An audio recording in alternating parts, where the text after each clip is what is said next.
Hello बच्चों, तो आज की क्लास में बात करेंगे स्ट्रक्चर ऑफ एटम के बारे में। तो चलिए शुरू करते हैं। सबसे पहले ये मेरे हाथ में ये एक मार्कर है, ठीक है। इस मार्कर का कोई ना कोई मास है, कोई ना कोई वेट है जो मैं फील कर सकती हूँ। या लेट सपोज़ ये एक पेंसिल है, इसका मास है, इसे हम हाथ में पकड़ते हैं तो हम इसे फील कर सकते हैं। या लेट सपोज़ ये मेरे पास एक पानी का बॉटल है और इसमें पानी है, इसका एक मास है, इसे मैं उठाऊँगी तो मैं फील कर सकती हूँ। एक्चुअली में ये जितने भी मटेरियल आपको इर्द गिर्द देखने को मिलते हैं, इनको जब आप देखते हैं या टच करते हैं तो आपको फील होते हैं। कोई चीज़ आप उठाते हैं तो बहुत हैवी होता है, कोई चीज़ उठाते हैं तो बहुत ज़्यादा लाइट होता है। जैसे पानी का ग्लास उठाएंगे तो वो हैवी होगा, लेकिन अगर एक पेपर उठाएंगे तो वो एक्चुअली में उससे लाइट होगा। एक्चुअली में ये सारी की सारी चीज़ें जो आपको दुनिया में नज़र आती हैं, चाहे वो आपको कोई एनिमल नज़र आ रहा है, चाहे आपको कोई रात में स्टार्स नज़र आ रहे हैं, चाहे आपको सन नज़र आ रहा है, वो सब के सब एक ऐसे पार्टिकल से बने हैं जिसे हम शुरू से टाइनी पार्टिकल बोलते हैं, ठीक है। एलिमेंट्री स्कूल से हम इसको पढ़ते आ रहे हैं कि एटम जो है वो टाइनी पार्टिकल है। यानी जितनी भी दुनिया आप देख रहे हैं, जितना कुछ भी आप अपने इर्द गिर्द देख रहे हैं, that is actually composed of the atom which is the tiny particle of this universe. मतलब ये हुआ कि लेट सपोज ये मेरे पास एक छोटा सा लाइक पेपर है, अगर मैं इसको बहुत सारे पीसेस में तोड़ दूँ, ठीक है, बहुत सारे इसके मैं छोटे छोटे टुकड़े कर दूँ, तो ये एकदम क्या हो जाएगा, पाउडर बन जाएगा, है ना। तो उसमें हमारे पास एक ऐसा टुकड़ा आएगा या एक ऐसा ज़र्रा आएगा जिसे हम क्या बोलते हैं, एटम बोलते हैं। जैसे आपके घर में नॉर्मली शुगर होता है ना, अगर शुगर का पाउडर कर लें तो उसके पाउडर के जो पार्टिकल्स होते हैं वो कितने टाइनी टाइनी होते हैं। लेट्स सपोज जैसे ये आपके पास है, आपने इसमें पार्टिकल्स जो है वो आपने उसे पीस लिया, आपने उसे ग्राइंड कर लिया, तो अब आपको जो है वो छोटे छोटे बहुत ही ज़्यादा बारीक पार्टिकल्स नज़र आने लगते हैं। ऐसा ही एक पार्टिकल है हमारी दुनिया का जिसे हम एटम बोलते हैं, जिसने इस पूरी दुनिया को बनाया है, फॉर्म किया है ना। तो एक्चुअली में ये एटम क्या है, ये बिल्डिंग ब्लॉक है सारे मटेरियल का जो आप अपने इर्द गिर्द देखते हो। चाहे वो कोई मार्कर है, चाहे वो कोई लाइक मेरे पास पीने का पानी है, या लेट सपोज कोई भी चीज़ है, एयर है, ऑक्सीजन है, जिसे आप इनहेल करके ज़िंदा रहते, रेस्पायर करते, ठीक है। अब यूजुअली में आपने बचपन से जो एटॉमिक स्ट्रक्चर पढ़ा है वो कैसा पढ़ा है कि भाई ये एटॉमिक स्ट्रक्चर होता है, ठीक है। ऐसा आपने पढ़ा है कि एटम जो है वो ऐसा सर्कल बनाते हो आप और उसमें जो है वो फिर इलेक्ट्रॉन्स वगैरह आप लिख रहे होते हैं, जो कि गलत है। एक्चुअली में एटॉमिक स्ट्रक्चर जो है या एटम जो है वो एक 3D पार्टिकल है, ठीक है। 3D पार्टिकल है मतलब जो कि 3 डायमेंशंस रखता है, ठीक है। लाइक फॉर एग्जांपल अब नॉर्मली आपको पता होगा कि ये जो स्ट्रक्चर मैंने बनाया ये 2D है, यानी ये x एक्सिस है और ये y एक्सिस है, ठीक है।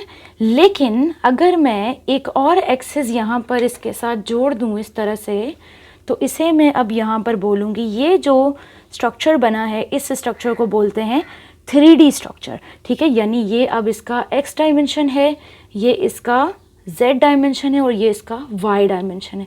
यानी लेट सपोज इसको समझने के लिए, इस 3D मॉडल को समझने के लिए आपके पास जैसे ये एक बॉक्स है, सामने से बॉक्स नज़र आ रहा है इस तरह से, लेकिन अगर मैं इसको रोटेट कर दूं तो इसके 3 डायमेंशन है जो कि विजिबली नज़र आ रहे हैं। ये इसका x डायमेंशन, ये इसका z डायमेंशन और ये इसका y डायमेंशन, ठीक है। अगर आप देखें तो इसमें कुछ ना कुछ रखा जा सकता है ना। तो ऐसा स्ट्रक्चर जो है वो हमारे एटम का है, ठीक है। अगेन ये क्यूब है, इसको सामने से देखिए, लेकिन अगर मैं इसे रोटेट कर दूंगी सामने से देखने पे तो 2 डायमेंशन ही है, ये x और ये x और ये y। लेकिन अगर इसे रोटेट कर दूं तो ये z, ये x और ये y। एक्चुअली में एटम जो है वो इलेक्ट्रॉन्स को इसी तरह से, एटम में जो है वो इलेक्ट्रॉन्स 3 डायमेंशन में अरेंज हुए होते हैं। लेट्स सपोज जैसे कि ये है, ठीक है। देखिए ये मॉडल एक मैंने बनाया है, यहाँ पर कंसिडर कीजिए, ये जो है वो ऑर्बिट्स हैं और ये मॉडल इस तरह से आपको देखने को मिलता है एटम का, ठीक है। ये 3D मॉडल होता है। जैसे लेट सपोज इसे मैं रोटेट करूँगी तो इसकी जो देखने का जो विजुअलाइजेशन है वो चेंज हो जाएगा, ठीक है, यूँ। तो जो इलेक्ट्रॉन्स हैं वो इन्हीं शेल के अंदर, इन्हीं ऑर्बिट्स के अंदर अरेंज होते हैं और एटम को बनाते हैं, एटम के कॉन्फ़िगरेशन को बनाते हैं। अब जो डिफरेंट एटम्स होते हैं उनके ये जो ऑर्बिट्स होते हैं वो डिफरेंट होते हैं और ये ऑर्बिट्स उस पूरे के पूरे एटम को बनाते हैं, बिल्ड करते हैं। और इन शेल्स की वजह से, ठीक है, ये जो शेल्स हैं इन शेल्स की वजह से और इनमें जो इलेक्ट्रॉन्स अरेंज होते हैं उनकी वजह से एटम का जो स्ट्रक्चर होता है या जो कॉन्फ़िगरेशन या जो उसका जो फंक्शन होता है वो बिल्कुल डिफरेंट होता है। लेट्स सपोज़ मान के चलते हैं हमारे पास लेट्स से हाइड्रोजन के हम एटम की बात करते हैं, बहुत सिंपलेस्ट स्ट्रक्चर है।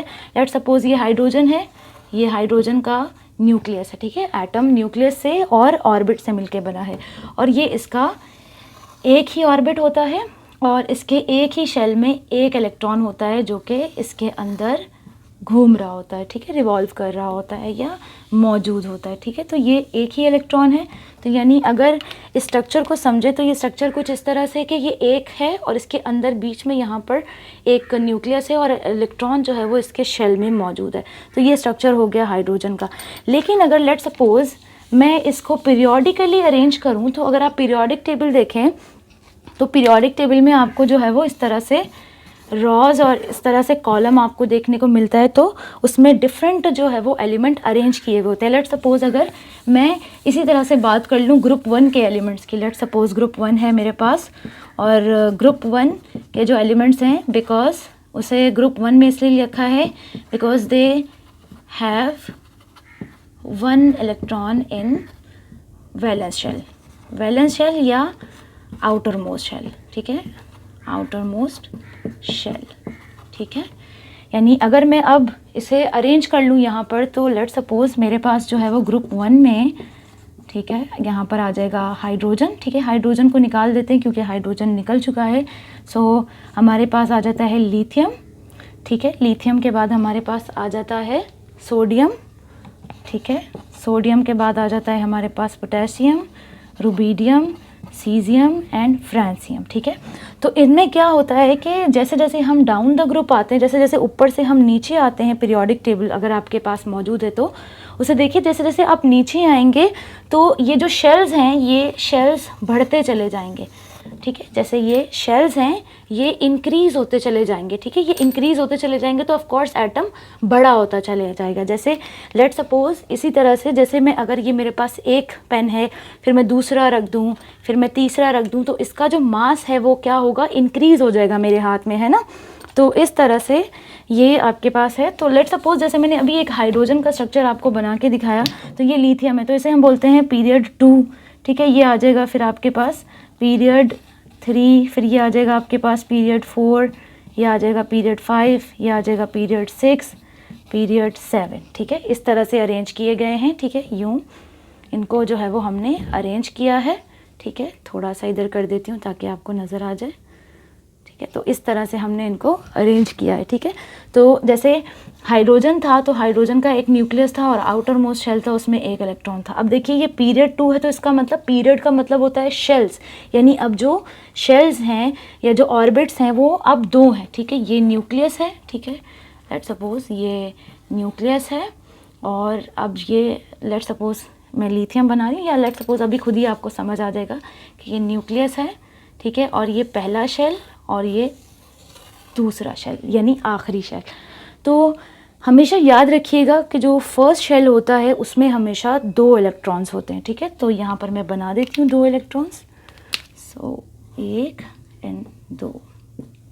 और जो वैलेंस शेल है उसमें 1 इलेक्ट्रॉन होगा, क्यों, क्योंकि they are coming from group 1 and group 1 contain only 1 electron. तो अब लेट सपोज़ ये सेकेंड पीरियड से आ रहा है, तो मतलब इसके पहले शेल में 2 इलेक्ट्रॉन है, आखिरी शेल में 1 इलेक्ट्रॉन है, तो इसे मैं बोल दूँगी अब लिथियम। इसी तरह से अब लेट सपोज़ मैं सोडियम के बारे में बात करती हूँ। तो लेट से ये न्यूक्लियस है, ठीक है, और ये पहला शेल, ठीक है, ये दूसरा शेल और ये अब तीसरा शेल, ठीक है। तो देखिए जैसे मैंने बताया आपको कि पहले शेल में हमेशा जो है वो आपके पास 2 इलेक्ट्रॉन होते हैं और उसके बाद जो है वो इलेक्ट्रॉन इसी तरह से इंक्रीज़ होते चले जाते हैं। तो यहाँ पर आपके पास जो है वो पहले शेल में अगेन 2 इलेक्ट्रॉन हैं, ठीक है। और फिर आपके पास यहाँ सोडियम के सेकंड शेल में 8 इलेक्ट्रॉन्स मौजूद होते हैं, ठीक है। 8 इलेक्ट्रॉन्स यहाँ पर मौजूद हैं, ठीक है, यूँ। और वैलेंस शेल में 1 ही इलेक्ट्रॉन है, तो इसे मैं बोल देती हूँ यहाँ पर सोडियम, ठीक है। तो जैसे ये लिथियम है तो लिथियम के लिए हम ये वाला मॉडल ले सकते हैं। जैसे ये मॉडल है, बीच में न्यूक्लियस है और ये ऑर्बिट्स हैं। तो पहला ऑर्बिट जो है वो उसमें एक इलेक्ट्रॉन है और सेकंड ऑर्बिट में 2 इलेक्ट्रॉन रिवॉल्व कर रहे हैं, ठीक है। और इसी तरह से बाकी के जो आपके पास शेल्स हैं वो भी इसी तरह से एटॉमिक स्ट्रक्चर उनका भी बनेगा। और एक बात और यहाँ पर कि जो एटम होता है, एटम जो है वो न्यूट्रल है, यानी एटम के ऊपर चार्ज ज़ीरो होता है। ज़ीरो क्यों होता है? क्योंकि एटम में जो नंबर ऑफ़ इलेक्ट्रॉन्स होते हैं वो equal to number of protons होते हैं, ठीक है। यानी जो नंबर ऑफ़ इलेक्ट्रॉन है वो equal to number of proton है। जैसे लेट सपोज ये लिथियम है या लेट सपोज कोई भी एटॉमिक स्ट्रक्चर है, तो उसके अंदर number of proton they are always equal to number of electron, ठीक है। Number of proton and number of electron they are always equal, ठीक है। जैसे लेट सपोज कि ये लिथियम है, ठीक है। तो लिथियम के पास 2 इलेक्ट्रॉन है पहले शेल में और 1 इलेक्ट्रॉन जो है वो इसके बाहर के शेल में है। तो 3 यहाँ पर इलेक्ट्रॉन है, तो अंदर जो है वो 3 ही प्रोटॉन भी मौजूद होंगे। तो लेट सपोज ये -3 है और ये +3 है, ठीक है। तो क्योंकि प्रोटॉन के ऊपर, न्यूक्लियस के ऊपर पॉजिटिव चार्ज होता है और जो इलेक्ट्रॉन होता है उस पर नेगेटिव चार्ज होता है, ठीक है। जो न्यूक्लियस होता है उस पर हमेशा पॉजिटिव चार्ज होता है। Proton is the positively charge particle, right.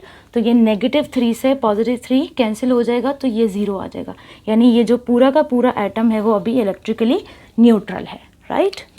मिलते हैं नेक्स्ट क्लास में नए टॉपिक के साथ। अपना ख्याल रखें। अल्लाह हाफ़िज़।